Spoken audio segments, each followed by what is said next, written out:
Hey everybody, Spidey here, and as always, I hope you're having a marvelous day. Wow, this is probably the biggest treat that I have for you that we've had on the Spidey His channel. And as you have seen, Upper Deck has announced the newest artist for what I think is being called 2023 Marvel Masterpieces, Dan dos Santos, and he is here tonight to be able to talk with you, have a little fun, give some stuff away. So be sure to let him know how much you have enjoyed his art so far that you've seen. There's still more to see, obviously.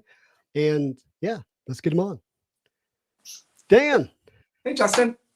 how is it going? It's going very well. And you? It's going great. Like I'm sure the viewers are doing just what I do right now. They're looking right behind you, seeing your art. Oh man, that's just so incredible. Thanks. Thanks. Uh, It's been nice to be able to share it finally. and you know what? I see another little thing revealed that I was curious about, and it's do you capitalize the D in your in uh, dose? Technically, no. I do sometimes. It's Dos. It's Dos is not my middle name. It's actually part of my last name. It's like you can think of like the Da in Da Vinci or something. It Yeah, means of the in Portuguese, and traditionally it's lowercase, but it's been Americanized so much. I'm fine with either. So you're fine with it. And look, I like to do this when someone's first on the channel. Can you say your name the way you like it to be sure. said? It's Dan dos Santos. Santos, Mhm. Dan dos Santos. You got it. That's if you're saying it Portuguese. American Okay. really is fine. A lot of people say Dos Well, Santos. I was corrected because I used to say Jusco Ah, instead of Jusco. good. I'm glad I got it right then. Yeah, you did. A lot of us got it wrong. Well, look, hey, we already have a ton of friends here. We got Mark. What is going on, Jake? This is Thank- my friend, the 9.9 newsstand. He does the Tuesday night show with me. Great guy. awesome. And he's already hashtagging. He's hoping to win something. And yeah, we're going to be giving some stuff away. We'll get that out in a minute. We got my friend here from Australia, viewers from all around the world. We've got Keith here. He's the one who made the memes about you. Ah, those are actually good to say. I thought when I was like, I'm asking for trouble lurking in these groups. Yeah. Well, you got it. You got it. The one where you commented on like, who do you think the artist is, and what characters do you think were in the set? That's playing with fire. Well, look, I think that just means you're as excited as we are Yeah, for this to I be think announced. all of those suggestions, by the way, would be excellent suggestions for next year's set. They'd all be my picks. Oh, I love that. I love that. So, tell me the these what 2 days? What has it been like? Kind of a whirlwind. It's funny. It was. I didn't realize it in retrospect, but it was like the calm before the storm Yeah. last week that they kept delaying the announcement. I thought, oh, like it'll be fine, and then when it hits, it was just kind of like, oh, there's a lot to do, a lot to do, Yeah. kind of neglected. But it's been nice. I've been sitting on this set for like quite literally a year, like having Mm. completed it and everything. So not being able to say what I've been working on all this time, not having anything to show has been tough, and it's finally here. So I'm excited. Wow. Look, we're excited too. We were wanting it to come out in 2022. That was kind of Oh, I know. I think everybody like I hope nobody got discouraged and like bailed on this set because it took so long. But no. I look, masterpieces like is the crown jewel in terms of the set that we like to see. I mean, you're talking art, original art created for Marvel cards. So, that Captain America hasn't been published anywhere else, right? no, and I don't think it will be. Yeah. Yeah. Yeah, it's absolutely incredible. So yeah, we get discouraged in that we want it and it's not here yet, and probably more discouraged in that there's no news, like there's no information. It's like give us something, you I know? think they just didn't know. I don't think any, I think COVID had a lot to do with it and printing delays, and that it was just this. Do you like delay 10 jobs for this one big one, or you just delay Right. the one big one and get everything else out on time? So I think that's ultimately what it came down to for them. Yeah, I'm gonna pull up my friend Kent's here comment. He says everybody's selling everything they own to buy as much as this set as possible. Good. Uh, They we're, haven't announced price point yet or anything, have they? Or pre no, and I'll just say typically because we may have some people who are not familiar, Upper Deck doesn't do an MSRP. They don't fix a price, and that's what the distributors or retailers or comic book shops or card shops have to sell it for. they have a price they sell it to, let's just say wholesalers. That might not be the right term. And then they decide what prices they're going to put on it. Really? Wow, that's And a good game.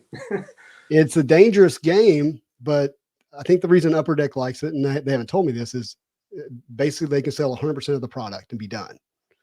And now the risk of it selling or not selling is on, the retailers or wholesalers or distributors. And they generally, unfortunately, create artificial scarcity in the sense they only release a little bit at a time and then raise the price as they go. And so that does happen. On the upside, it puts its value in the hand of the collectors, the people who ultimately love this thing. If you guys aren't into it, then it's not worth as much. It's not worth as much, but when you really want something like the art that we've seen so far, it kind of creates a lot of FOMO. So you've got to be careful there, right? So there's a balance between the two, but we're excited. And what's that? I hope people think it's worth it with this set. I can tell you just the initial response that I've seen has been very positive. Awesome. And if there's been any kind of negative at all, it's been just that can't be real. Yeah. Like I expect there to be some negative. Nobody's taste is. I think that it pleases everyone is probably not good art. How many times have you said, "Yeah, it's not digital"?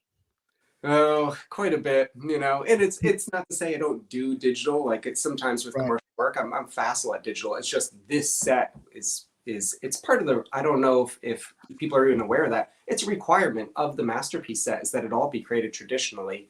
And then just personally, it's important to me that it all be traditional. So I can understand why a lot of people wouldn't be able to discern it because I kind of do both anyways. But yeah, everything in the set that you'll see is 100% traditional. Wow. I love it. I mean, I'm looking at that Captain America, the way it just glows behind you. It's just incredible. And I hope you hear this well. Like it reminds me of a Hildebrandt set. Thank you.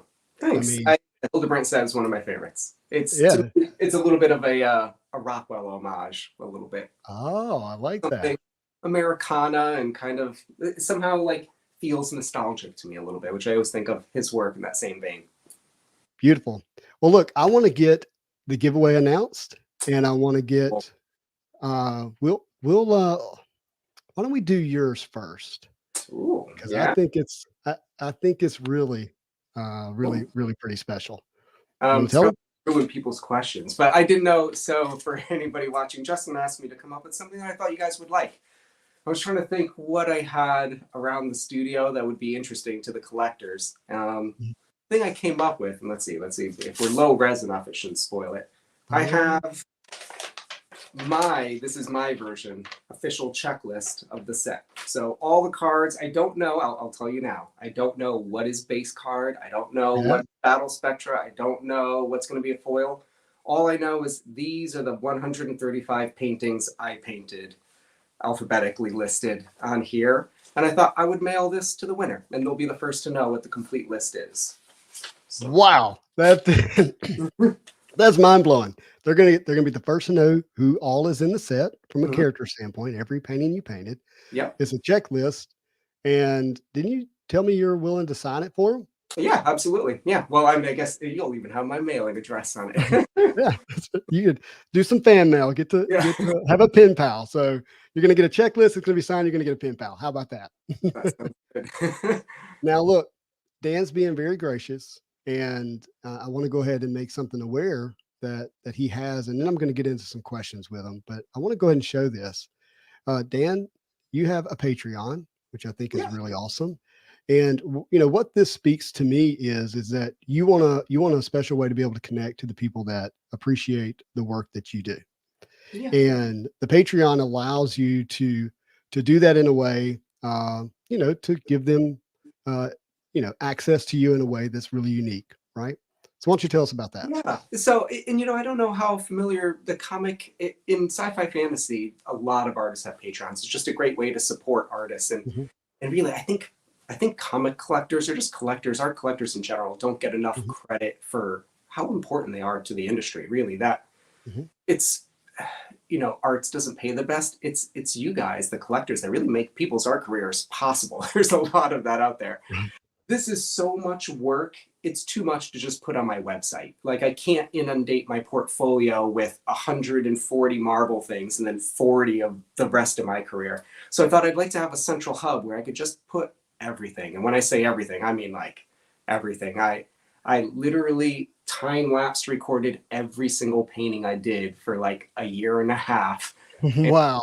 I want some place to put this. So I Yeah. started Patreon with the hopes that I could just keep this as a catalog, a library for fans, and that for hopefully not too much, that you guys will get some insight to the set and what actually goes into making it. And then I thought I'd keep it interesting by giving away some things, sketches and cards and stuff like that. And ultimately, I'll be selling off a lot of my sketch cards and paintings through there. So. All right. So what I heard is they're going to get access to how you created the art, to be able to see the process, and this is a place for you to be able to share that in a way that's really unique. And they're going to get access to the announcements of when you're going to do sketch cards. So we're talking APs for masterpieces, is what I'm hearing. Yeah. And then what else? You're going to do giveaways? Some giveaways. I've got a lot of preliminary sketches. I've got stacks of thumbnails I thought would be fun to give away. My hope is, and this is all very loose, it's all a little theory, but my hope is every week you'll get some new art and a process about a new piece, wallpapers, high-res wallpapers that you just can't post online because it's just not high-res. Yeah. And at least every month I'll give away something cool. And I think I'm going to probably release the sketch cards a little more methodically every couple months or so on there. And my hope is to just do those sketch cards the way I want to do them, which is pretty much paint them. Like I want them to look like actual masterpiece cards. Wow. And then when they're ready, I'll put them out for first dibs on the Patreon. And if nobody's interested, they'll go on social media and stuff. But that'll be the first. Wait, let me go and tell you, they'll never make it to social media. I know. Okay, yeah. I hope you have someone to help manage your request that you get. I do. Even if you put a $10 barrier a month there, you're still going to get overwhelmed with those requests. But that just speaks to the way people are responding to your art. That's what that is. And I'd like to point out real quick, I'm conscientious about this. I know not everybody can afford that. I will absolutely be doing some of the cards. I'm going to kind of distribute them. Probably half will be on my Patreon. The rest will be on various Facebook groups, Instagram, whatever. So even if you don't subscribe to the Patreon, don't feel the need to do that. There's going to be chances in other places for it. Well, that's good. And I think if they can afford your sketch card, they can afford the Patreon. But that's just me. Now, you didn't say that. I said that. Guys, look, I'm going to be selfish for Dan for a minute. I think it's reasonable for 100 people to sign up for his Patreon tonight. And he didn't ask me to say that. I'm saying that. It just makes sense to me. I can already tell you, as someone who's a part of his Patreon, he's engaging too. You're engaging in comments in your Patreon, which I think is really cool, really special. So again, make sure you check out Dan's website. And Dan, do you want to give the website out? Yeah, I'm dandosantos.com. There's a banner right up top that'll have a whole FAQ about Marvel Masterpieces if you guys are interested. The Patreon is patreon.com/Dan dos Santos. And also worth noting that I do a lot of instructional videos, like actually in-depth how to paint videos. And I mention this just because I feel like so many comic book fans tend to be would-be artists themselves. I bet people here watching doodle in their spare time or something. So if you guys are actually interested in learning how to paint and stuff, that will be a primary focus of my Patreon as well. Awesome. So by the way, to enter the giveaway for the checklist, it's #checklist in the comments. I'm going to run that giveaway live here on stream tonight. So we'll know who the winner of that is tonight on the stream. So get your entries in, #checklist. Also on, and good point, DO6 here says, the link is on your Instagram page. So if you're unable to find the website, go to Dan's IG page and he's got it linked there as well. So sure hope I do. I will preface this, but I am horrible at social media. so bear with me if something's not working. Like I noticed so many of my images were clipped today and stuff, but I try. Most of it there with a little search. We'll spend some time together later on it. It'll be good. We'll level you up. But I have a question for you. Yeah. Is when did this process of being the 2023 Marvel Masterpieces artist begin, and what was that like? Was it a phone call? You ran into somebody at the shopping center? Like, like what happened? almost exactly at the beginning of the COVID lockdown, Okay. which was, I guess, kind of a good time to be locked into the studio. Uh-huh. And it started with an email that I almost missed. They emailed Wow. me on kind of my contact page, my website, and that stuff just like it gets inundated with things. So I don't always check it as quickly as I should. And I thought, is this legit? And so I wrote back. I really did almost miss the email. But once I did that, I was in touch with the art director and we had to negotiate contracts, which took a couple months. But Yeah.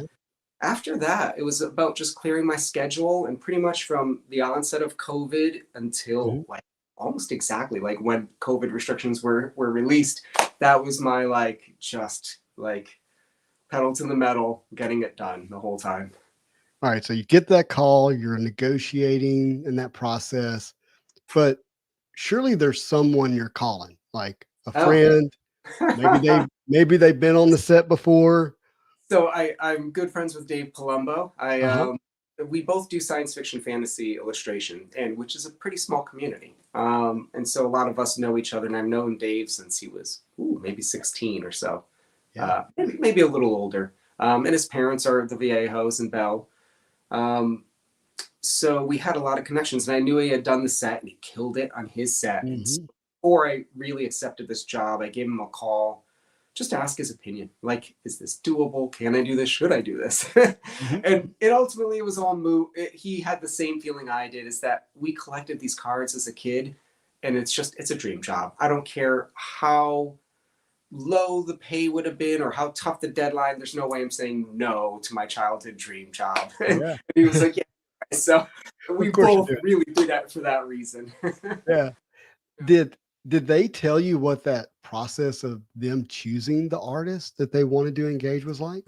No, the art director was not the selection, so I don't quite know how it happened. I don't. Dave didn't recommend me or anything, so there's no Mhm. nepotism going on there. I think just maybe the whoever was picking this was kind of paying attention to the same field we work in, and they had their eyes on more illustration heavy artists than comic heavy artists.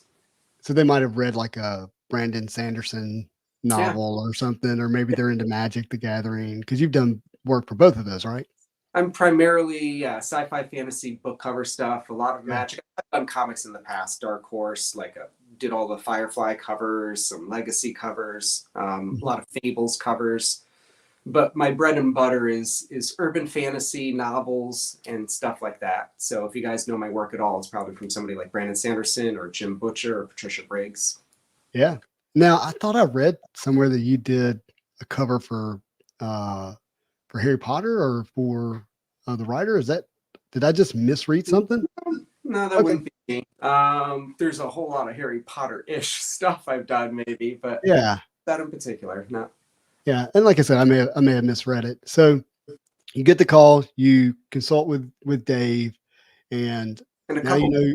called Joe Jusko as well to get Yeah. input. And a lot of this is artists are very open with other artists about negotiating. You have to negotiate a better pay Mhm. rate, deadline, all those things are up for negotiation. So I hit up all my friends and got all their input on it. Yeah. Joe gave me some advice early on that was just like golden advice. He was like, if you do this, he was like, all I can tell you is like, this job literally almost killed me. But pick an idea Mhm. and just do it. Don't sit there debating the idea. You'll debate it for days. Mm. And it was, every time, like I caught myself like 100 times during the set, just being like, just do the idea. Just do the idea, Dan. Just pick the first one and get it done. Yeah. Did you negotiate a bonus for finishing a year early before the release and the Uh, announcement? I did. I actually tried to negotiate a pay raise, and they gave it to me instead as a bonus if I met the deadlines You because met the I think they deadline. know those deadlines are pretty Right. tough. That's awesome. Very, very smart. I love that. So you're now doing the art, and did they tell you you got to do 135 paintings? Like you knew it was going to be that many going into it? Yeah, it was a very weird experience. Mhm. It's so typically you get a list of 135 characters, and every five or so you submit five sketches. They have to get approved by Marvel, and you kind of just keep doing them in units of five. I just kind of like my art director was busy and wasn't really available, and Marvel wasn't getting back to us, so I just did the set. I just pretty much painted whatever I wanted for 2 years. And at the end was like, here you guys go. This is what you're getting. For better or worse. So then at the end, it was like, now everything needed to get approved. It still ran that gauntlet of approval, but it was a different process for me. And really, it let me kind of focus on my own workflow. And the only way I could do it was just one painting at a time. I would do one painting and think about only that one. And once that was done, grab the next one. Because if you start thinking of this whole 135 paintings and trying to plan multiple paintings and multiple photo shoots, it's so daunting. It's crushing. It's crushing.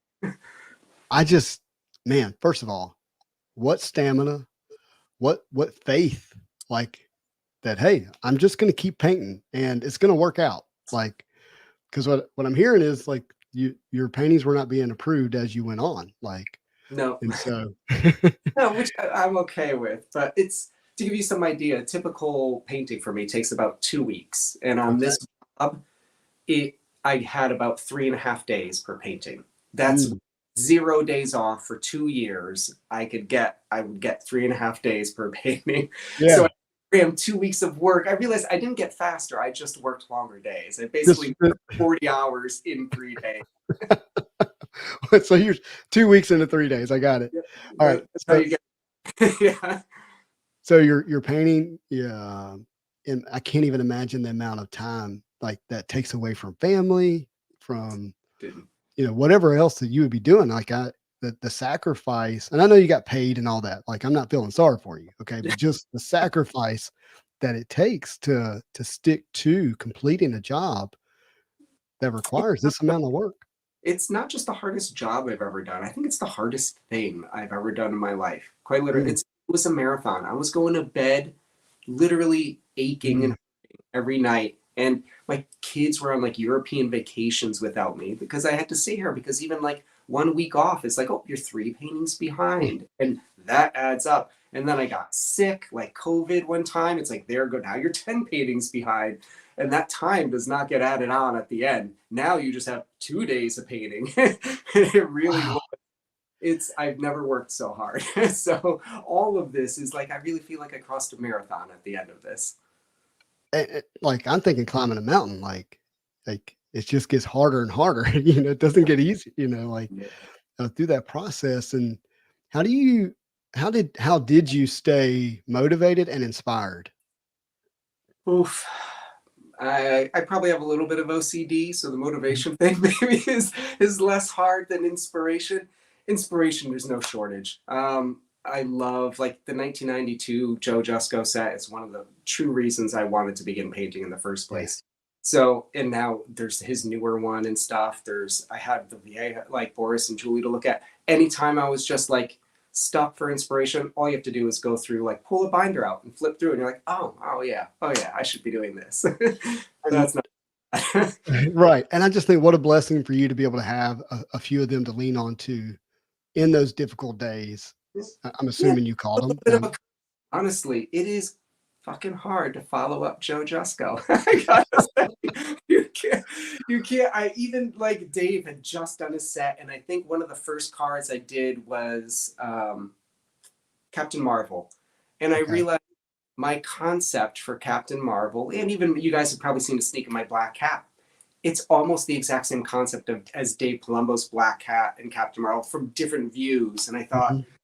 So then I started struggling to try to be innovative with each piece. And it almost felt like it became more important for me to be original than it was for me to be myself. And so after a while, I just decided, you know what? I don't care if somebody else did this idea. I'm just going to do me. Because it was really trying to outdo. You can't outdo Joe Jusko's Psylocke. You're not going to outdo like so many of these cards that you just like. It's like, well, I'm just going to focus on me a little bit. Man, I love that you said that. And it's a quote that I've said on this channel before, which is, don't set out to be different. Stick to the truth. And in the end, you end up being very different. It's like, you can't let other people get into your head when you're creative, right? Right. Yeah.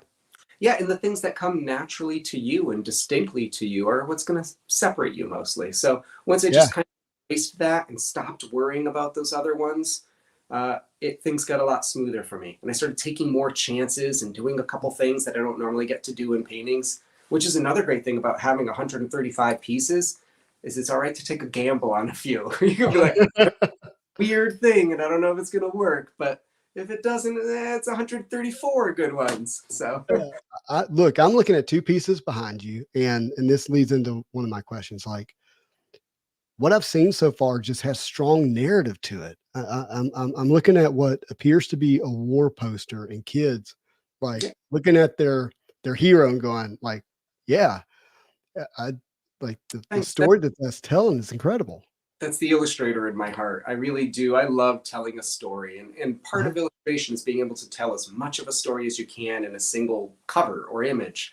So I really think like every piece, there's maybe truly like 3 or 4 that are exceptions. Every piece in this set was me trying to say something about the character, to exhibit some quality of them. So if we have like Thor, I feel like so much of what is Thor is his hammer. You know, like I want to showcase that too. I want to showcase the fact that it's maybe not necessarily just his hammer. It could be somebody else's. It could be Jane's. The fact that he's protecting Asgard. Like all these things I want to put in there and not just do, you know. And I love good splash art, but I didn't want every painting just being somebody jumping out at the camera, you know, with a color. Right. No, wow, that's incredible. All right, I've got a question for you. Absolutely. Right? So I'm going to pull up what has been released here. I'm going to Cardboard Connections, and they have, the announcement. And I'm going to look at here. Let's see. I think I can pull it up here. They actually spoiled quite a bit in this release. I'm excited about that. Yeah. All right. So the sales sheet shows Black Cat with her head pointed down. It's upside down. They were supposed to fix that. I think it just slipped through. They might be printed that way though. I don't know. But there's another image where her head is turned the other way, and I thought it was on here too. Let me see if I can find it. Maybe it wasn't Cardboard Connection. Maybe it was Beckett. That's what it was. Beckett. We go to that. It's meant to be a little bit of an optical illusion. So the way I painted it is her face is right side up, but the painting is upside down, and you're not supposed to realize that until later when you see a guard walking in the hallway, and then you go, it's upside down, but it's meant to be turned the other way. So the scene is upside down, but the card should be right side up. All right. So the sales sheet is going to be forever wrong. The other image we saw on Beckett, and here Off-White Tim says, yes, it's on Beckett, is correct. And we'll wait and see what may or may not be on the card. So, okay. Yeah. I wanted it to look like she was maybe just jumping in the card at first glance. You're like, oh, it's cool. She's jumped through lasers. And then you realize she's like slinking down. For what it's worth, I think she is the box art, which I was told is maybe the first time there's been a female character on a Marvel Masterpiece box. Prominently on the box, yes. They've been inside it and on the side, but not like the box art. Sure. Yeah. And they got it right. I know that. They got a what? They got it right on the box. So. Oh, okay. Okay. That's exciting. Are you able to see how the Patreon is doing? If I moved over here, perhaps. Let's see. Well, I just want to make sure people are, taking advantage of. I turned it off so that it wouldn't interfere. All right, we'll look at that later. Okay. I appreciate that. Absolutely. So, guys, again, if you're just now joining us, Dan has a Patreon. You can go to his website at art at Dan dos Santos and get to the link. It's also on his Instagram, and his Patreon account is going to be a place where you can get access to him, APs, giveaways, and other things. Sydney's there. He says, I got you, Dan. Awesome. Great. Yeah. Nice. Yep. No, it's great stuff. So let's go ahead and do the giveaway for the checklist. You ready? Oh, that's cool. Yeah, we are ready. I'm going to write down the person's name on this as soon as we get it so I don't forget. Let me get a pen. Yeah. And don't worry, more to come. We also have another giveaway as well. But all right, if you win, this is what you have to do. You have to email me at spideygo9@gmail.com. It's on the screen. You also have to send me a screenshot of this, and I got to be able to connect your YouTube name to the email. Okay, so we're gonna vet it. To enter hashtag checklist, you can enter as many times as you want. Not a problem. We'll give it just another second. And again, Dan's giving away a copy of the Marvel Masterpiece checklist. You're gonna be able to see who all is in the set before anybody else. You'll be the first, and he's gonna sign it, and it's gonna go in your binder, like as a part of your collection.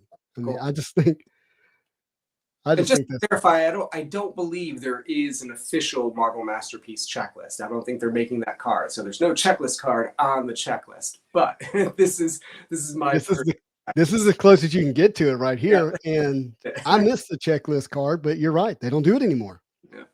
Yeah, I wish they would. Uh-huh. All right, we're going to give you about 10 more seconds. Get your entry in. Oh, I'm at 100. That's great. Yeah, let's get to 100. Dan, this is really special. I really appreciate you doing that.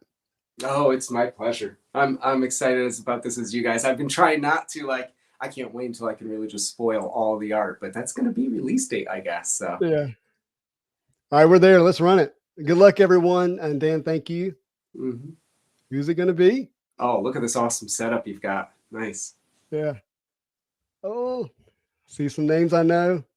Whoa! True Blue Collectibles. You know what? This is a bit of karma. Let me tell you, Dan. True Blue Collectible, along with the Retroverse, starting Friday night at 8 p.m. Eastern Standard Time, and I may have that wrong. Clean it up in the comments if I do. They're going to do a 24-hour nonstop stream focusing on mental health in the hobby. Oh, and awesome. They're going to be live for 24 hours nonstop, and they're going to be doing giveaways. Oh, good. So to see him win is like really cool. That's really nice. And I think so apropos. I really do. I think this industry in particular has an issue with a lot of mental health things, and that guys our age just typically don't seek out help with that stuff. Yeah. So it's really nice to hear.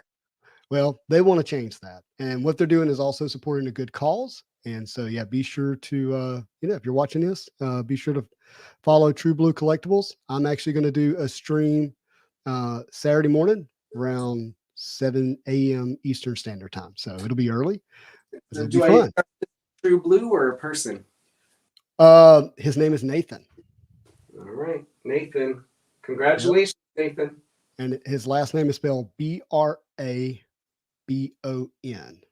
Brabon. Yeah, congratulations, Nathan. All set, Nathan. Thank you. Wow, that's incredible. Congratulations. We're going to go ahead and get the next giveaway started. So I'm going to give away, along with my friend,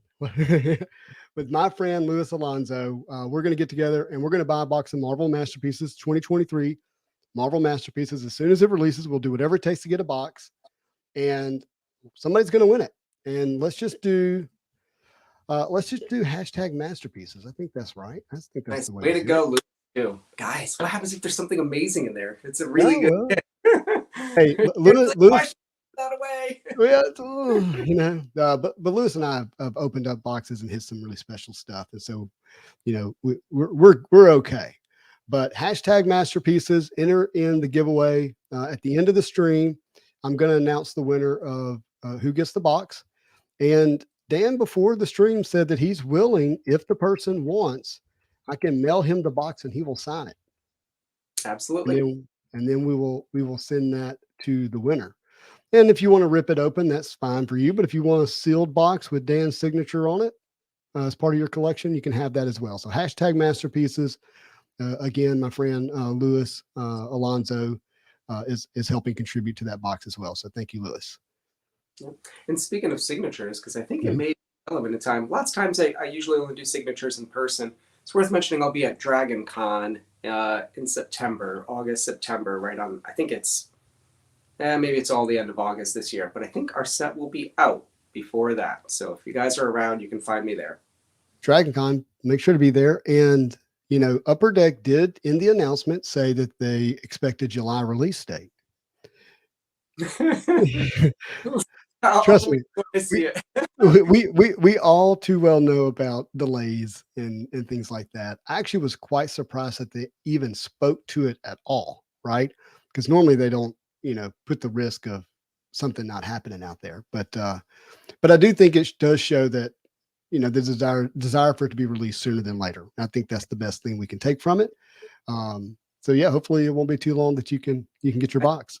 I think they might actually hit that deadline for what it's worth. From what I've seen already, I've seen a lot of things printed already, and they have everything. And I know they postponed the announcement and just narrowed that gap from announcement to release, I think. So it seems to be pretty close, if not July. Awesome. Well, I've got something else I want to bring up here. I want to talk about Spidey. Awesome. All right. So, I'm a Spider-Man fan, particularly a Peter Parker Spider-Man fan. And, there's just so much storytelling that I see here, but I really would love to hear from you. What story are you telling with this incredible piece? Oh, thanks. I had there's big hitters, right? There's, you've got Thor and Captain America and Spidey and stuff. I had originally thought I wanted to with these big characters. I mean, these paintings are far larger than they need to be for a trading card. Like, reduce 3 inches tall. I don't need to be painting it 3 feet tall, Right. So it was really a passion project for me. But I had this idea that I wanted to kind of do all those big characters, and more than just the character, kind of treat it like this iconography. I really think I think of these guys as modern myths. They're like our versions of Greek heroes, in that they each signify something. So that maybe Captain America signifies duty or pride, and I think Spider-Man really signifies a sense of responsibility to me. So I kind of wanted to address that in this painting, the idea that with great power comes great responsibility, and that these are all the reasons he's putting on the mask every day, is that all of these things, it's his family, it's his love, it's his lost loves, it's his enemies. And so I tried to do that with quite a few pieces, actually, is make it not just about that one character, but about everything they stand for, right? And that whole world they live in.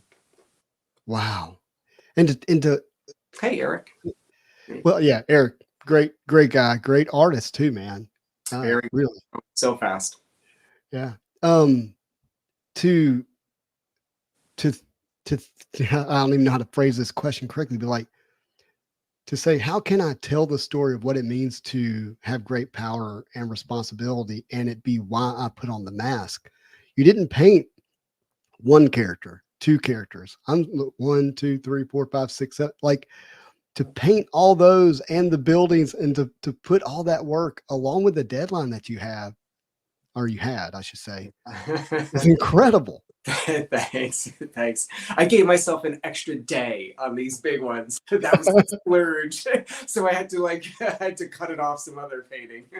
But I think it was worth it. Wow. Can you give us what are some of I mean, we talked about the difficulty with the deadlines and the pressure what were some other things that created difficulties? Were there supply issues and getting materials?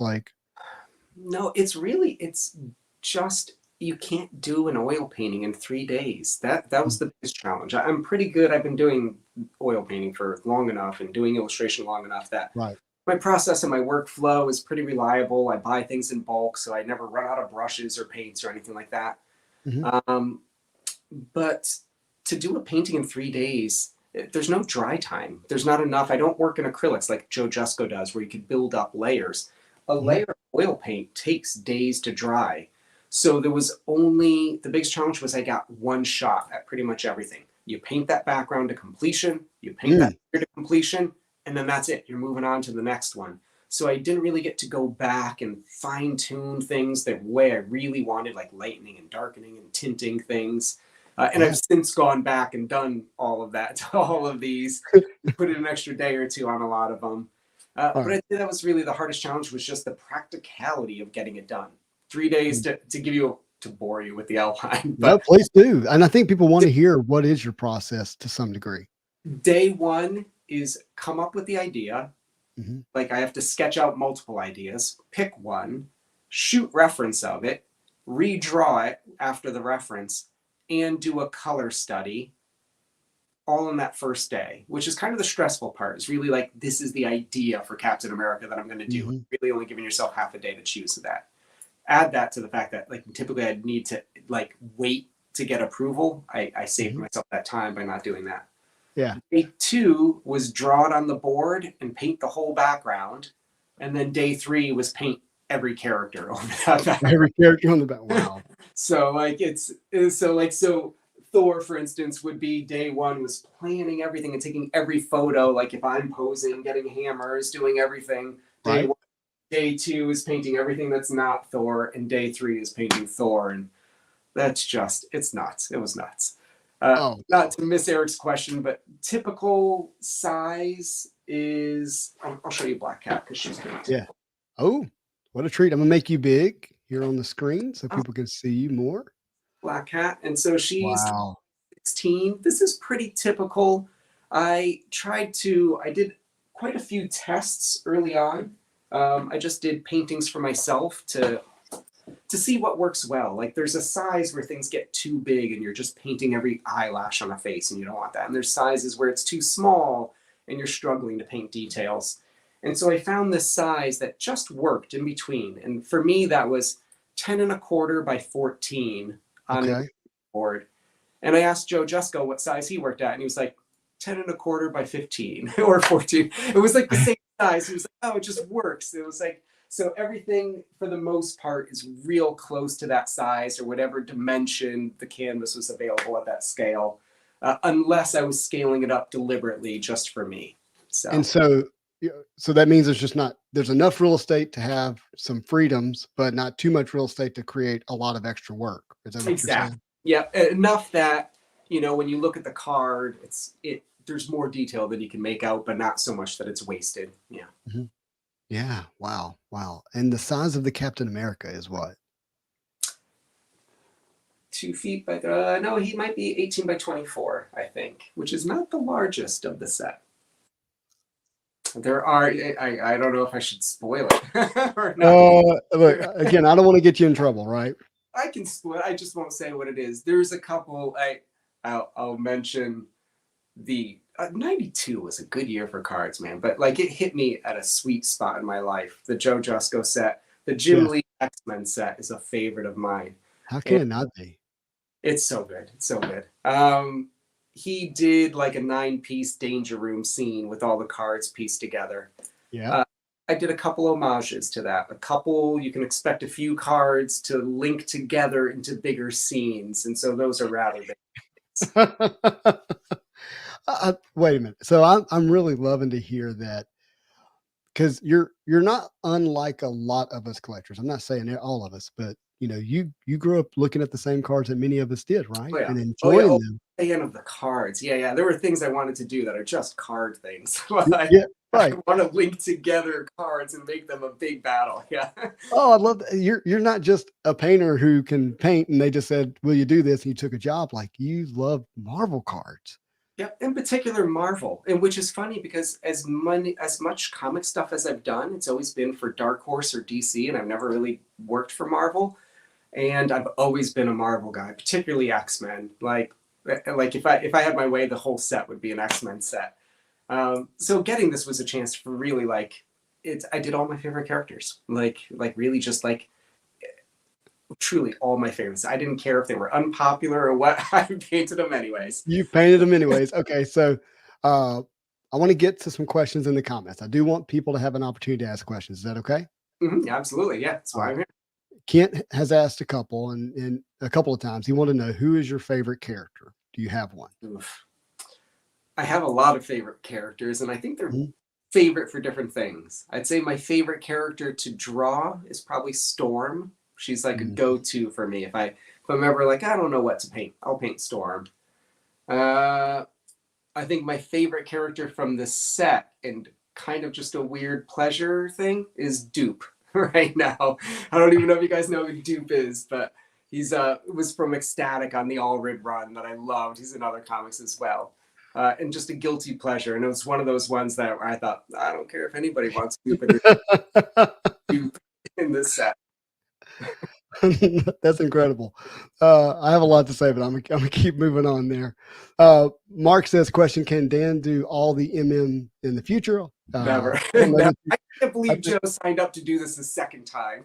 think, It must have been just long enough he forgot how hard it was.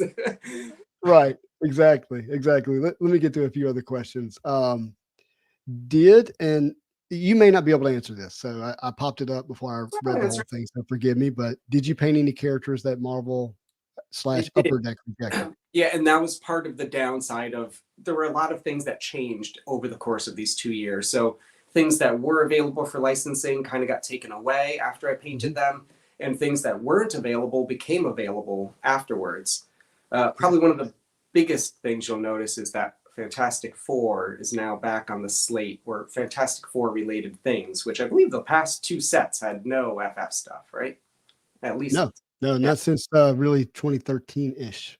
Now, so So you're talking a long time, but yeah. we haven't seen any FF stuff. So Some stuff in there, but it came along very late, like in the last 2 weeks of the job. So okay. I stuck everything I could last second in there. And then other things that I painted early on got taken out. Moon Girl and Devil Dinosaur is a notable one for me that I really like. She was on my hot list. Hey, by the way, you're mentioning stuff that has not been released. So I just want to.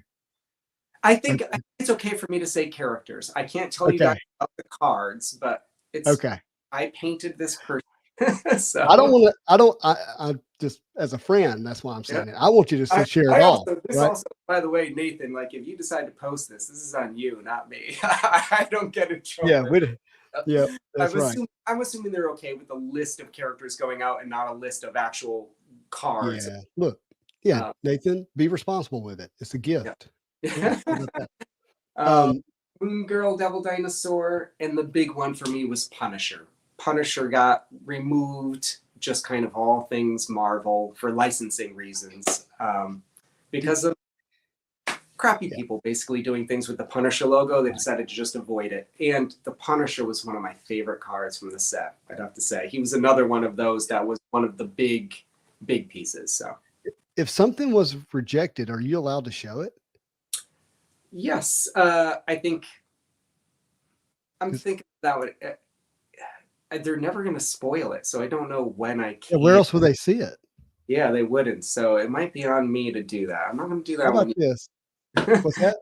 I'm not going to do Punisher yet, but I think I probably could. I could probably use the unpublished stuff. I can't do anything with it. They still retain that because they paid them, but I should be able to spoil it. Yes. Honestly, that probably is something that really belongs in the Patreon.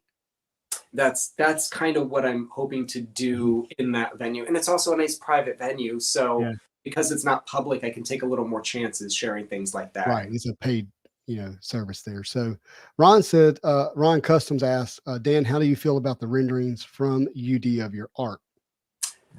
From what I've seen of this set so far, it looks pretty freaking good. I have like no complaints. There's always, and I'll preface this, like as an artist, I'm really, really picky. Like once you start putting borders over my art or type over my art, you're almost never going to be totally happy with stuff. But they have done such a good job. And I saw like every what if version and stuff. And man, it looks almost better than the painting somehow with their type treatment on it. And all of the color reproduction, I was really careful about my scans, printed everything out on my own to double check things and resend it in to make sure everything looked good. Everything printed like flawlessly. Every card looked its very best. I really do think it's going to look solid. Wow. That is really good news because, and I will bring up, past sets, but not all art has translated well to the card. Yeah. And, forgive me if it's the wrong word, but the vibrancy of your art, I think, is going to translate well to the cards. I think it did. I think I can say that honestly. I think maybe the only cards that take a hit on that are the Battle Spectra because they're masking out the backgrounds and they're picking a color for the foil. That it's just at that point, it's not about the art anymore. You guys are collecting Battle Spectra because it's a Battle Spectra. You know the art is a little different, so that's okay to me. But everything else really was presented its very best. I'm happy with it. Even truly, like the border treatments, which I've seen some that are too much for me, and they kind of subdued it a little bit this year, and it's just right, I think. Yeah, so I do want to talk about that. I'm gonna get to Izzy's questions first, and then I'm gonna come back to another question. But what was your process of picking the battles for the Battle Spectras? So the battle specters were one of the few where they actually told me what they wanted. I Mhm. didn't get to choose. Oh, you know what? I got to choose kind of some of them. I gave them a Mhm. proposed list and they were like, no, no, no, yes. And then gave me the other whatever, like six that they wanted me to do. Almost all the battle spectra cards are ones that they chose. Mhm. Some were for me. And then the process was like everything else, except now that I have two characters, it's twice as hard. Yeah. It's so a little difficult. I had asked really early on if I could turn the battle specters horizontal because I wanted to Right. do like a cinematic piece, and a lot of Yeah. old sets had horizontal cards. But they just couldn't get me approval in time, so they were like, just do them vertical. So that posed a lot of difficulty. You're trying to do like two people fighting in a vertical format where one's back isn't turned towards you is really hard. Otherwise, you just always get these like, Street Fighter face to face kind Right. of faces, which wear thin. So it's more difficult Uh-huh. compositionally, but I think they came out all right. Well, the Spidey Venom, incredible. I've got it right here if you want to Oh, see it. let's please do it. Yes. Let's I'm not gonna turn that down, everybody. It's Let's in a frame, so it might be a little glary to look at, but well, that is oh my goodness gracious. and you can see my messy studio in the background. Sorry. Actually, all we see is Venom and Spidey, but wow, There we go. that is incredible. Oh, let me come in a little bit, maybe. Yeah. I know it's hard to see on that sales sheet. That was a fun. Yeah. And the other nice thing about the Battle Spectra was there was a chance to paint a character a second time a lot of times. So Mhm. like there's so many ways I wanted to paint Venom, and I essentially got to paint him twice. So I kind of painted him two different ways. It was like, here's one style of Venom where he's real big and muscular, and here's this other style of Venom where he's going to be real creepy and spooky kind of thing. So Mm. it was a chance to really explore different versions of things for me, which is fun. Even Spidey, like I got to do, like as much as I love that Spidey piece you were showing, Yeah. I mean, Spidey is so much about action too, and I didn't get to do him just web slinging. So it's like another chance where it's like, okay, I'll do the action piece over Yeah. here, something different with this one.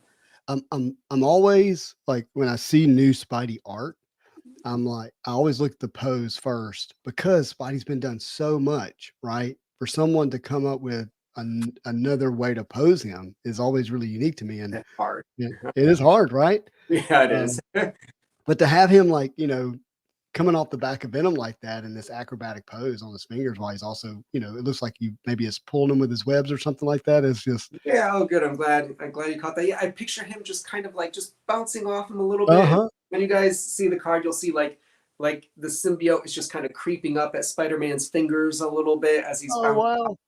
But I just It's, picture him flitting about real fast, kind of yeah, thing. like this big, huge monster of Venom can't touch him, right? He's too nimble, and that Spidey sense is too strong. So it's great.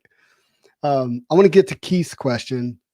Keith's a dear friend of mine, but he said, admit it, the dragon steel crystal dress post holding the face mask, that was a storm inspired Hellfire Gala. It's cool. He won't tell anyone. It's not. If anybody's unfamiliar, it's that's from a Sanderson book. I painted a painting called Lightweaver, which is one of the Mhm. heralds named Ash, and and no, there's maybe a little storm influence in there. White hair and dark skin. Maybe it's just like it's probably the white hair dark skin combo that I'm so into with Yeah, things. yeah, that's right. Not the only other job I've done that on. We'll give Keith another question. He said, "What is it like being so ahead of the game artistically that your art is mistaken as digital?" Well, I don't take offense to that anyways. I find digital art commercially is just as viable as traditional art. From a collector standpoint, it's being traditional matters to Right. me. I like, especially in this age of more and more AI stuff Mhm. and just the personality being taken or individuality being taken out of so many arts. I really want it to be traditional, but I don't. It's I don't know that one is better than the other necessarily, but I consider it flattering. Most people, if they think my stuff is digital, it means I probably did a good job with the colors and the smoothness. So I'll take That's it. that's how I hear it or see it. And the first time I went to your Instagram account, I'm like, I got to see this guy painting. Like it's too good to be true. And Thanks. then I found this video of you doing Jean Grey, Mhm. and it's where you use Here? your references, right? You have a real woman's face, and then you have beautiful comic. Yeah. Uh, And I actually think a lot of that might have been the reason I got the job, is that in my spare time, like when I'm not working, I just kind yeah. of paint comic stuff anyways. This is a problem. I know. Like, oh, I'm done with work. Let me paint some more. And Yeah. I would challenge myself to just paint these like one day X-Men paintings. And my Uh, goal was to just fill my wall with an X-Men gallery. uh, And so I was doing it in my spare time anyway. So I was basically painting trading cards. And I think they kind of saw that and thought, oh, I'd be an apt fit for that. That Jean Grey probably dude, get a large.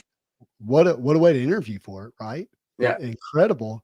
And where did you put 135 paintings? They are stacked everywhere. There are boxes.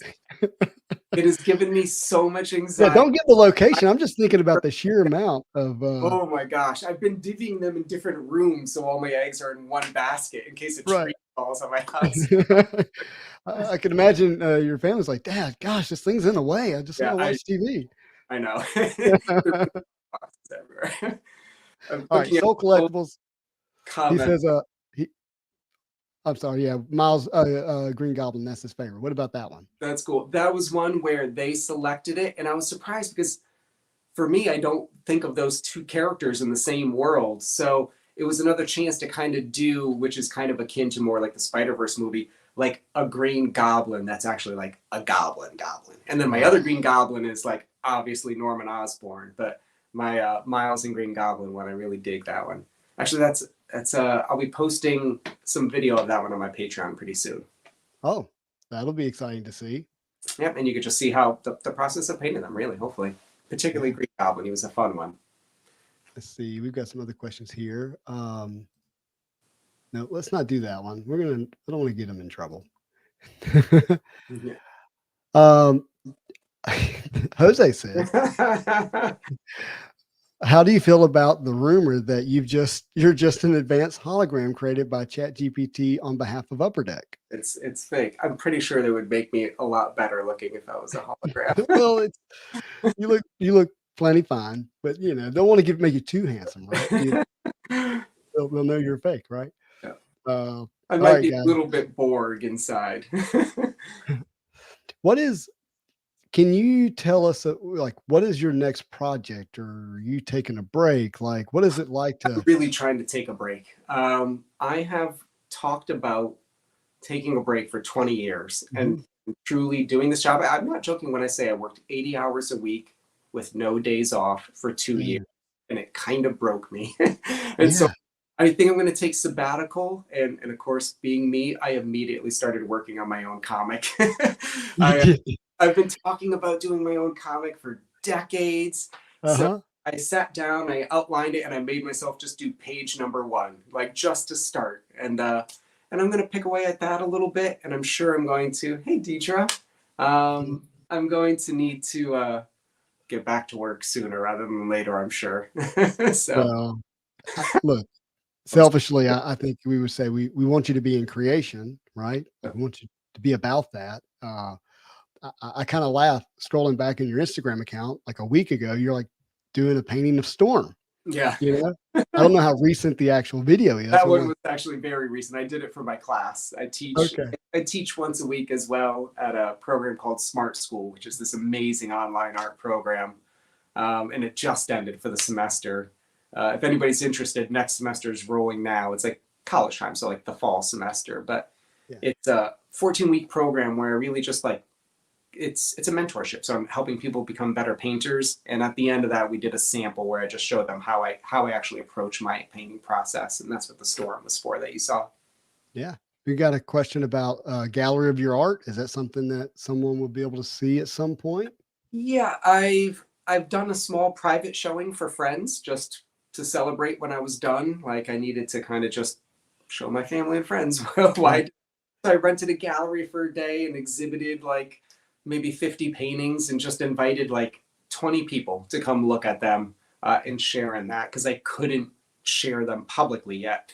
Now that once the set is released, we might do something like that. I'm talking to a couple people who, yeah, we might put something together. It might not be all 135, but hopefully enough Yeah. of a collection that'd be fun to check out. Be fun. Yeah. And again, I'm going to continue to point to the Patreon because that's where that information is going to probably be leaked first, right? Yep. Yeah. Mark says, any paintings that focused on characters, deaths, or losses? I know you're telling stories on your pieces, and those are some of the most powerful ones, in his opinion, for past sets.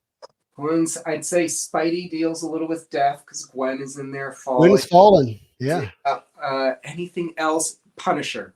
Punisher is that one's all about like death and remorse and revenge kind of thing for me. Wow. Wow. Rich asked this question. Great guy, by the way, Rich. Does UD have any other plans for the art, oversized prints, or a compilation book?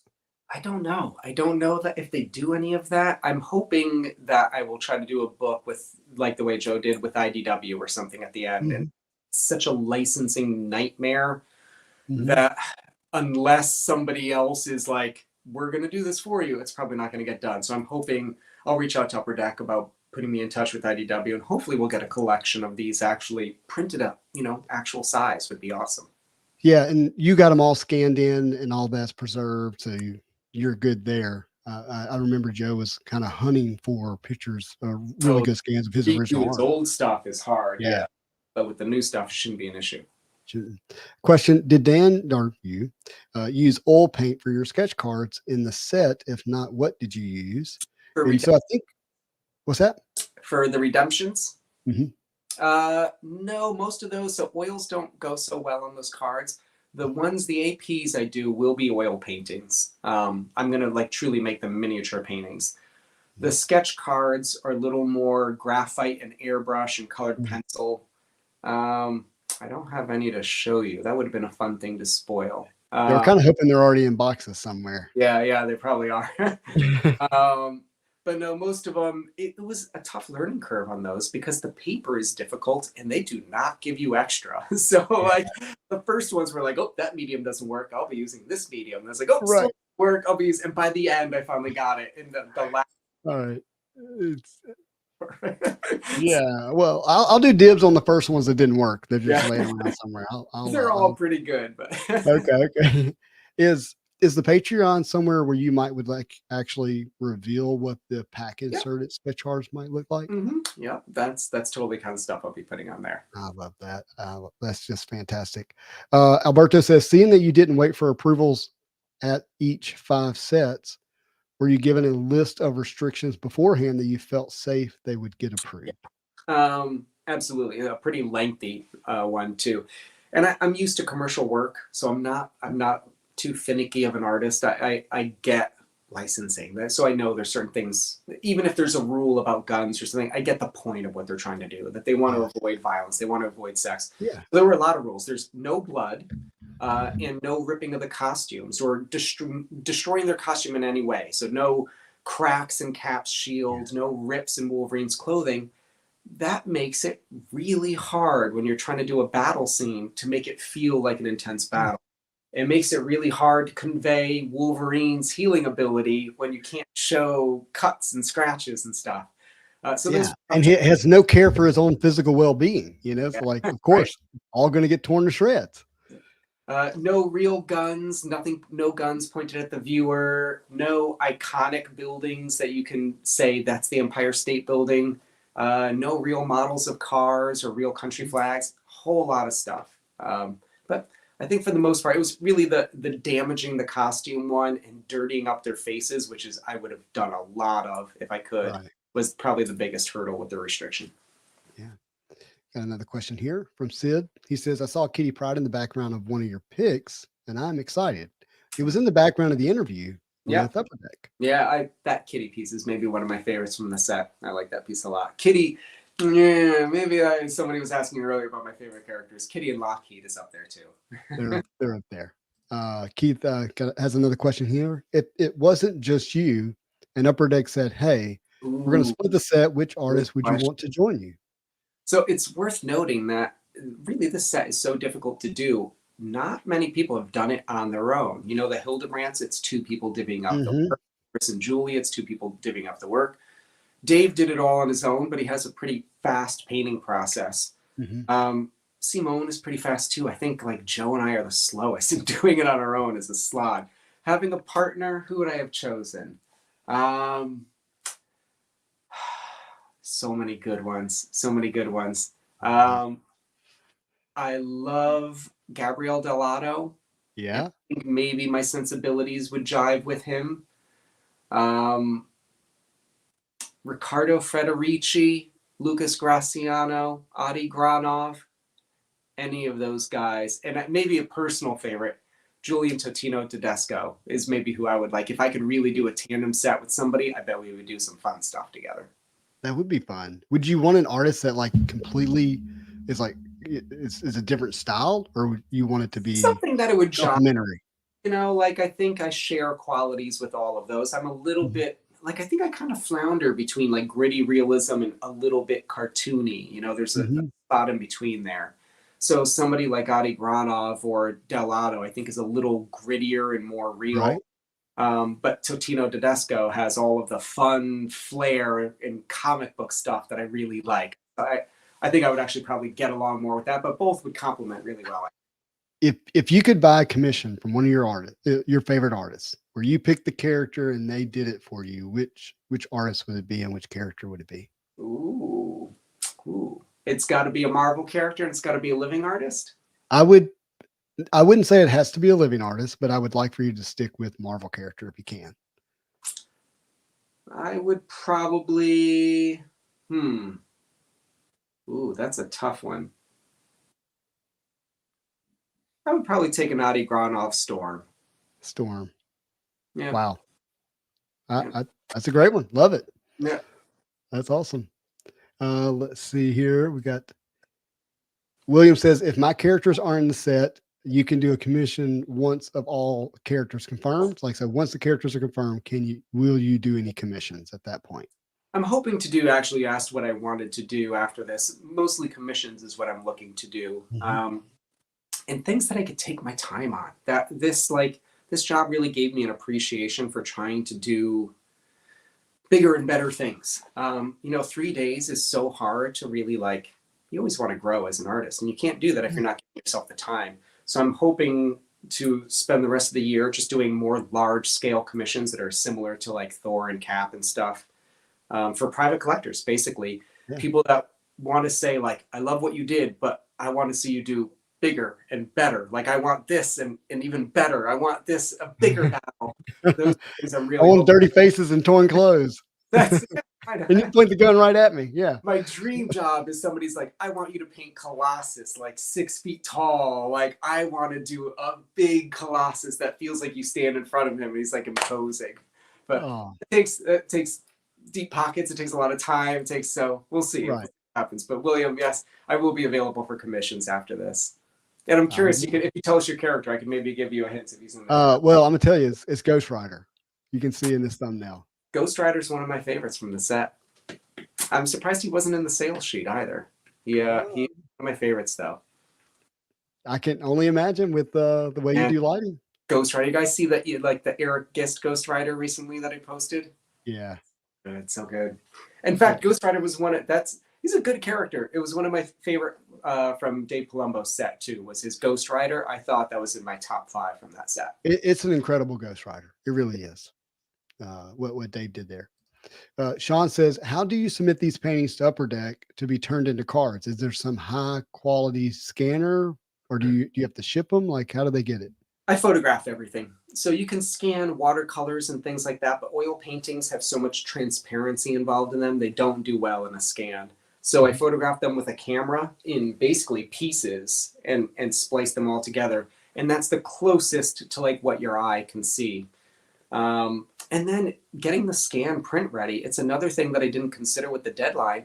It takes half a day to set up lights and really photograph a painting and then color adjust it and size it and all that stuff. That was just scanning those paintings at the end, 135 of them, was months worth of work, which you just don't build into the deadline. You don't think about that. Well, but if you don't take the effort to do that, they don't translate on the card well. Yeah. It, And I wouldn't leave it to somebody else to do it. It's too temperamental about my surfaces, the way I photograph my paintings. And I think it's part of why I think they printed really well, is because I quality controlled all of that. well, you mentioned your OCD about it earlier. I know you were being somewhat playful, but I can see that in the cleaner high res images you've presented. Like, you must have taken really good painstaking photos. There's even some I want to redo. Oh There's gosh. like, oh, they'll print okay at card size, but not a real big. So we'll see. Okay. Well, I'm with you. Mark says that Deadpool should be exploded into itty bitty pieces next to a burrito stand covered in blood. If you do, Not to burst your bubble, no Deadpool in this set. He was one of the ones that got killed early on. No pun intended. that doesn't make any sense. But I think it has to do a lot with movie licensing stuff, juggling between studios, and if it's in between, it was just too much mess to but it's not in between anymore. I know all that was taking place while you were painting, right? Yeah. But is it? Izzy says, do you have the painting of Black Widow and Taskmaster hiding back there? Not here, I don't. That's in one of the other rooms. No. Okay. Which was your favorite to paint? Ooh, favorite painting to paint. I think Dupe. Maybe. Yeah, I think Dupe. It was just a pure pleasure piece, and I did a couple Easter eggs in there, and I did. There's a few paintings. It's hard. It's hard being an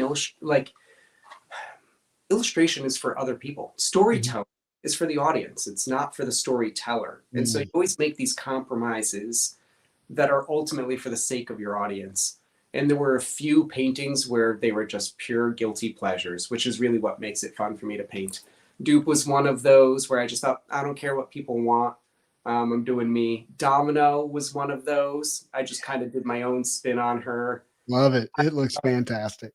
Thanks. I know Domino was spoiled. The What If version was spoiled, right? Yeah. It was full. That's right. And then and Nathan, who won the checklist, Domino fan.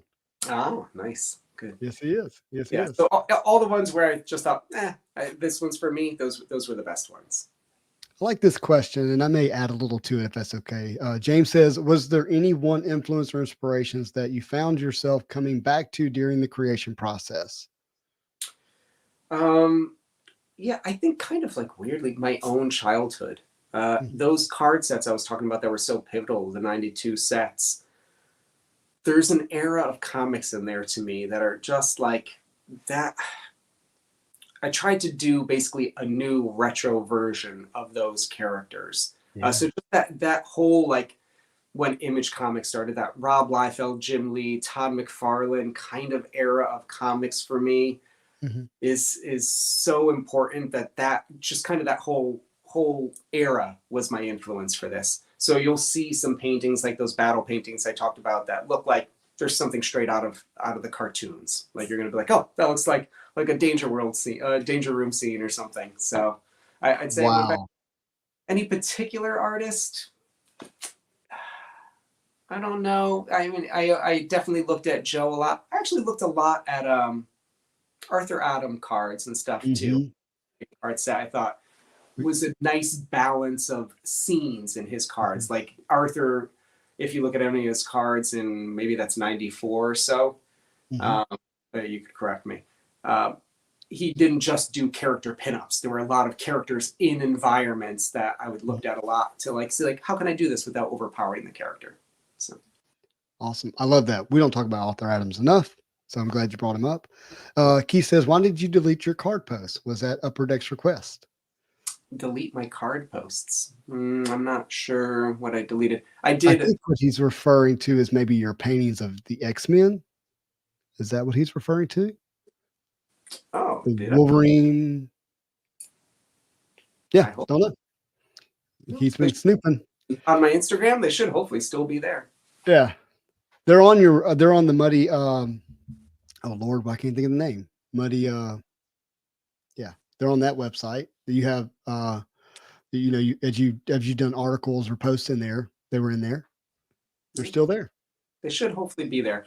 Unless he's referring to today, because I suck at social media. I did a post that was just wrong, so I deleted it real quick and then did No, it. he's not referring to today. I think he's thinking that Upper Deck saw something you did early on and asked you to take it down, is what he's saying.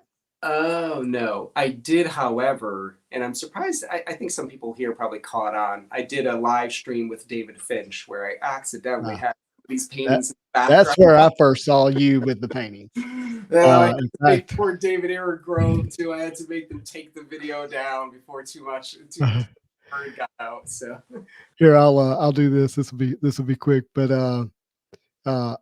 yeah, I have the picture here that I took of that video. Well, I'm not going to show it. I'm funny. not Look, going to show it. you the guy spreading the rumors, Justin? Well, I'm sitting there watching Eric because Eric and I are friends. I'm like, who's this dos Santos? Yeah. What is that in this background?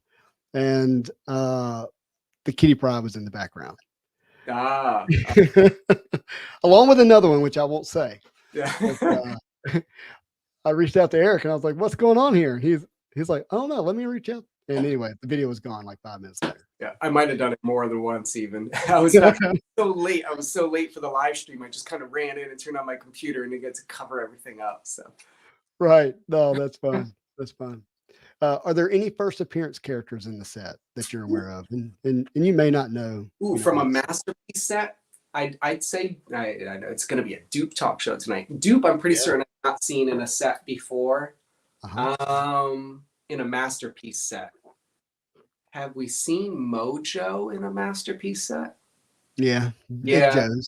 Joe's. Let's see. New characters. So, well, Dave definitely did Gwen and Miles. Let me look at my checklist real quick and let's see. Hold on. While we get that, I'm gonna just Nick did a super chat. Thank you, Nick Perez. Yeah, really appreciate that. Let's see.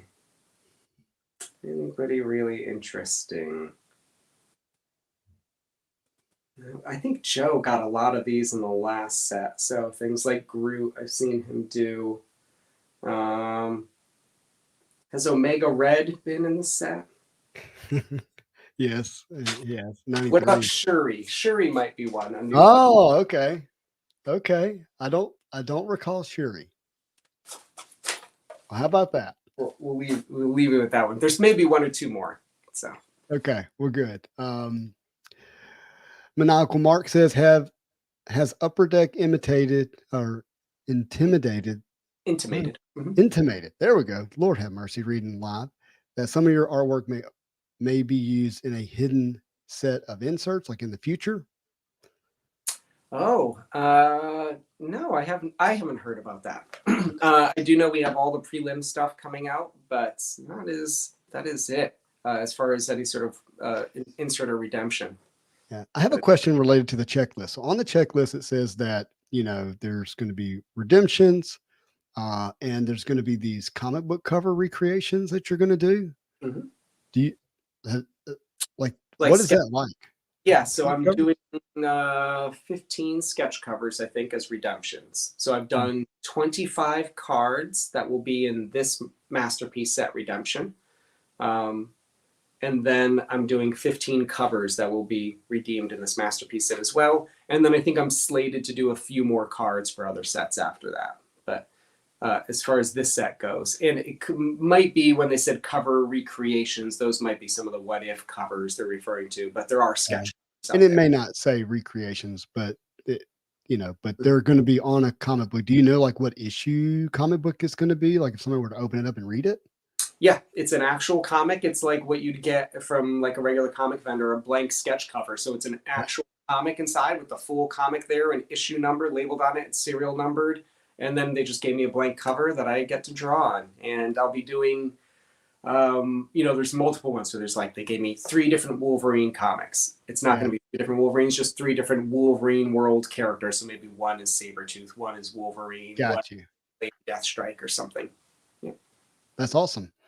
When it comes to drawing the females, like I've been really impressed with what I've seen, because it's just such a great blend of not only showing their power and their strength, but also their feminine side too. Like you're not masking that either. And to get those two together without sacrificing them is really cool to me. So it's not overly sexualized, right? But it's also not, you know, trying to run away from the fact that they're feminine. And But it's one of their, I mean, it's one of their main appeals, right? That's been a right. fine balance for me for a lot of my career because so much of what I paint is female-based covers. The Mhm, idea of making them beautiful and powerful and having agency mhm. is really important to me. Yeah, Uh, I'm a dad of 2 daughters, and I don't wanna diminish either one of those, right? I don't want my daughters to feel like, "Hey, yeah, you're not beautiful, right? But you're also powerful." And they work together too, and I really appreciate the way you've done that in the art that I've seen so far. yeah. And I have no qualms with making them sexy. To me, Mhm. it's when the sexual appeal is greater than their power. That's when it becomes like that's not what the character is about. Like Right. it's so long as they're still powerful people, that's my takeaway. So I love that, and I imagine, because it's set in the narrative of storytelling for the card, that's gonna play out really, really well. yeah. Do you outside of Storm, because you mentioned Storm, Mhm. do you have a favorite female character in this set? Hmm, hmm, hmm. Jean, I really like. Kitty came out good. Psylocke, I'm pretty happy with. And I want to say one more, but I'm afraid I'm going to spoil the whole checklist. Well, don't yeah, let's not spoil. I'll spoil Let's save some stuff. Deathbird. Okay. I really like. Deathbird came out. Oh, well, we I know see that's aging me. Everyone's gonna why Deathbird. That was another one where I was like, that's for me. that's for you. Yep, I'm just doing death. Well, the preliminary on the sale sheet Oh, you could is see Deathbird in the preliminary you art. see the preliminary and it's definitely a different like look for her. It's It almost feels like Native American Indian, like I tried to reinvent her a little bit. Mhm. Well, she's like Shiar, right? So she's like she was originally a bird woman. That this is all feathers, and Yeah, then it slowly turned into this like weird robotic metal cape that Jim Lee did, and didn't look like feathers anymore growing yeah. out of her. And I kind of tried to combine those two things so that it had the 90s flair of Jim Lee, but felt like an updated version of her original bird girl version that kind of like melded together. So it's a totally weird recreation. That's just mine, really. That hopefully I hope people will like and dig. Well, I'm excited to hear you describe it, to see what it looks like on the preliminary there. It's going to be awesome. So, Dan, we're at an hour and 22 minutes. I No, told you 45 minutes. So that's all right. I'm so sorry. It just flies by so fast. Um, but I do want to remind people we do have a giveaway going. I'm gonna me Nobody's and my friend, really do yeah, that. me and my friend Lewis are gonna give away. We're gonna do what it takes to get a box of 2023 Marvel masterpieces. I mean, if I got to go to eBay, I don't think I'm gonna have to, hopefully, but even if I have to, and we're gonna ship it to you, unless you want it signed by Dan. We're gonna ship it to Dan and then get it to you. If you're international, look, help us with shipping on the international. Like I'll cover the first $20, but after that, help us with that. But it's hashtag masterpieces, and I'm gonna pull this up for a second.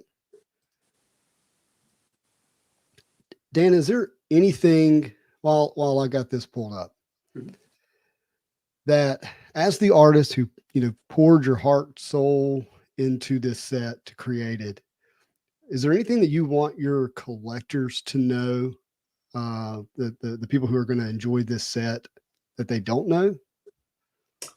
Maybe they don't know. I don't know. Hopefully that I mean they're all. I think you guys know, but that they're all original paintings. They really all labor. They are labors of love. Truly, every one of these paintings. Um, all will be available for sale, except maybe a handful of ones that I've decided to keep for myself. Mhm. Um, and then I just, I'm hoping they live on beyond this card set a little bit. So if you Mhm. guys like them, let Upper Deck know you like them. Let IDW know you like them. The more acclaim it gets, the more likely we are to get a book or something that will last a little longer Mhm. outside of the. I hope the art has another life outside of the cards. Um, but that's it really. It's hard to spend 2 years on something of your life and then we're going to get like a 2024 set or 2025, I don't know which. And then it's going to kind of be old hat. And it's like, oh, all that work just kind of like swept under the rug a little bit. So Right. the longer I can preserve it, the better. And I just wanted to stick around. I wanted to stick around for another generation. I'd also say if it's collectors, and I say this because last year I was at Heroes Con, and a couple people were really kind to me and just gave me some free masterpiece cards. And to friends, and I saw them doing that to kids too. I think probably all of us grew up with masterpiece cards as kids when they were really affordable and influenced us. That's not the case anymore. So the more sharing you can do, the better. If you have extra cards you don't need, give them, like, I think they make great Halloween presents. Whatever, just share the wealth a little bit would be nice. Yeah. And look, I've heard rumors that there might be a retail release of this in blaster boxes or something like that. I don't know if it's true. You don't have to confirm if you know, but this is the 30-year. What's that? I know nothing. Yeah. Like, this is the 30-year anniversary, right? I mean, it was supposed to be 2022 Marvel Masterpieces, right? My first video was like 2022 Marvel Masterpieces, but and now I'm realizing that, it's probably going to be called 2023, right? But it's 30 years. And, I'm really hoping that this set does get beyond the collector, that it gets to another generation, and it can be their version of a Just Go 92 set or a 94 Hildebrandt set, which we bought in Walmart as kids. That's if I could hear somebody 20 years from now saying they painted this set and they were looking at my cards that made them want to paint, that's every illustrator's dream, I think. Yeah. Well, I think you've done the work for it to happen. Upper Deck's going to play some role in it, right? But you've done what's necessary. Let's get to this giveaway. Oh man, we got 145 entries. Let me give you box. Right. We're going to give just another minute here and we'll run it, but a couple more seconds. All right, let's do it. You ready, Dan? I'm ready. Let's go. Hashtag masterpieces. Good luck, everyone. You're going to win a sealed box of 2023 Marvel Masterpieces when it becomes available. I'm going to do what it takes to get it. And if you want. Yeah. Oh, nice. How do you, I can't say that. Otaku Samurai. Man, that rolls right off your tongue. That was great. Yeah, it's the manga. You got to get up on your manga, Justin. Yeah, I'm not a manga guy. I'm sorry. It's all Marvel for me, right? But I do love the Gambit sketch there. Congratulations, by the way. So happy you won. I'm going to pull up Alonzo here. Alonzo, he said, look, I'm going to go in halves with you. We'll figure out the box. Yeah, we'll give it Lewis, away. It's very generous of you guys, both of you guys. Awesome. Thank you. Yeah. Well, look, I just wanted to make sure people, we're here and know that I appreciate them and very grateful for them. I know you are as well. And, a giveaway is a good way to do that. And I want to do it. Here's our winner here. Yeah, no. Awesome. Congrats, Otaku. Yeah, and thank you. And if you want it signed again, we'll get that to Dan and he'll get it signed. And be sure, Justin, to ask for details if you want me to take off the shrink wrap or not or whatever, so I don't goof up someone's. Yeah, I think we'll get some details, but I think your signature there will be just fine on the shrink wrap for sure. All right. We got another question here. Justin, one last question. Will Dan be ripping boxes? I think we're hoping to do a little bit of a release party, maybe. So there's talks of it. Yes, I'm hoping to be like opening card boxes and painting boxes all on release day. And you may not have seen on the channel, but what I've done here, and we've done multiples. We do what we call artist unboxing. We get a box of Marvel cards of the set that you've worked on. We'll go live and we'll open it, and then as we pull it, you can talk about the character, the art, the way it shows up on the card, whatever it is. And what that's really done is, when we don't get to see or talk to the artist, we only have the card. And sometimes your mind runs wild and what's really going on there. But then have the artist really tell the story. And then you realize, oh, wow. So that's what was going on. And that's kind of the why or the story behind it. It makes you appreciate it in a whole new way. And so I really like having the artist unboxings. That would be really fun. There's honestly a story to every card. So I'd love to chat about any of them. So, yeah. Again, I'm going to continue to point to Dan's Patreon account. it's $5 or $10 a month. Like seriously, it's going to be well It'll worth pretty it. much just be Marvel Masterpiece Central, guys. Like if you just want wallpapers and spoilers and behind the Yep, scenes look, that's what it's there for. So that is what it's there for. You can count on me being there. Dan, this has really been a pleasure. I really appreciate you. Justin, thanks for having me. Yeah, no, this is. I'm so grateful everyone's gotten to know you. It's really special. I think the set's going to be even more endearing now that people have got to hear you talk about it and tell your story. I'm excited. There's some pieces in here I'm really truly proud of. I'm thinking fans will like them. So like Awesome. I tried to come at it from a fan perspective as much as possible. So. Well, you are a fan, and that shows up very clearly tonight. So awesome. Look, everybody, if you haven't followed Dan on Instagram, please be sure to do so. Again, check out his Patreon account. If you like this video, do me a favor, hit that like button. It does mean a lot to me. If you like this kind of content and you want to see more, hit that subscribe button. Maybe we'll have Dan back on the channel soon. That'd be good. Anytime. Awesome. Look, normally I say have a marvelous day, but I think today I'm going to say have a marvelous masterpiece day. Okay. Goodbye, everyone. Bye-bye.